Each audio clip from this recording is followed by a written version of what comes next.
Hello, I am Mariana Esponda, the coordinator of the Conservation and Sustainability programs since we started in 2009 at Carleton University.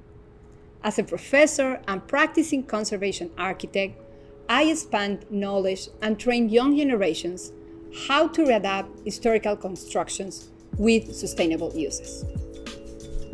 Every year, I challenge our students in how to deal with existing buildings and its continuously changing context, and how can they contribute with their creativity to a sustainable future. We learn to understand and assess the value of a site. What makes it unique? What makes it historic? I've had opportunities to work with built heritage, both in the federal government and in a private architecture firm. Having studied heritage from municipal levels to international contexts, I was equipped with a strong background for working with heritage professionals. Conservation students become closely acquainted with local architecture, developing case studies which include historic research and use of heritage documentation techniques. The conservation stream combines technical, theoretical, and creative aspects of architecture. This synthesis is most evident in studios, where students build from the techniques and ideas they learned in other courses to develop creative design solutions. Students work from an appreciation and understanding of past and existing contexts to design spaces which will facilitate a sustainable future. One of the best trips I've ever taken was when I went on the DSA to Mexico with the CNS group. It was a pretty varied group of people, with mainly second and third years going from the undergrads, and there were quite a few master students that went as well. We had the chance to go and visit many incredible spots around Mexico City, mainly on the weekends, and worked on documenting 2 buildings which are a part of a UNESCO World Heritage Site during the week. In the last 20 years, it has become increasingly important to acknowledge and value our heritage. Canada has close of 25,000 properties designated as heritage, and more than 200,000 sites listed in a heritage inventory. There is a growing demand on qualified specialists, such as our future students, to work on these qualified cultural resources. One of the first projects I worked on as a third-year conservation student was the rehabilitation of 24 Sussex, the official residence of the Prime Minister. The main goals of the project were to rehabilitate the residence by addressing the poor condition of the buildings and to potentially design a new addition for private or formal functions based on our understanding of the site, all while acknowledging the Indigenous land and aiming for a sustainable design. For this project, we got to meet with the NCC, who are the custodians of the site, as well as several other stakeholders, including a former resident of 24 Sussex. Right now, I'm exploring a new line of investigation, integrating environmental construction techniques, social and economic practices, as well as how to mitigate climate change into existing buildings. My fellow undergraduate classmates and I were one of the first years to go through the program, which started back in around 2010.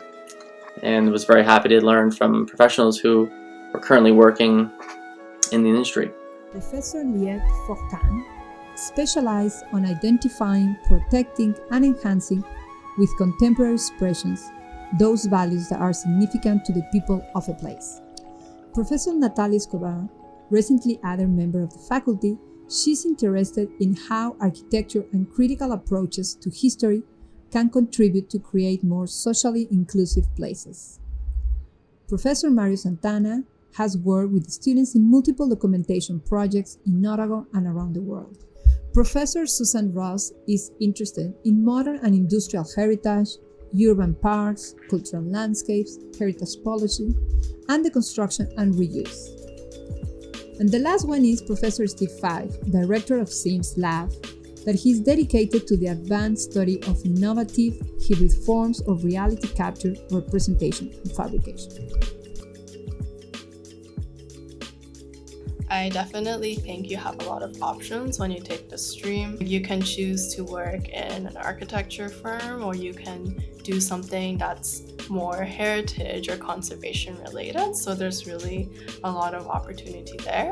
I think that if you work hard and you're smart about your studies and you have a good portfolio, like there will definitely be work opportunities there, and also opportunities to study at a graduate program if you want. I'm Andre Cousson. I'm going into my 3rd year at Carleton. I'm a very eco-conscious and environmental type. So studying the conservation and sustainability scope of architecture is teaching me the ways in which I can implement my values into my career for a healthier future. Conservation students can expect to learn the same design principles as the other streams with the addition of the standards and guidelines that result in greener architecture. The unique courses we take, such as the social science perspective on climate change, as well as historic site recording, provide very transferable, hands-on, and unique logical knowledge that positively stretch your thinking as you progress through your years at Carleton. It made me stand out in a sense because I had a specified area of study, and my employer looked at that as a added value to their team. You know, you could find yourself designing a house for an NHL hockey player, or building a model out of gingerbread for Douglas Cardinal. So what you choose to do with the degree is entirely up to you. Ezra Pound said, "The new can only emerge with the tradition." That's what I think, that building renewal is the best climate action.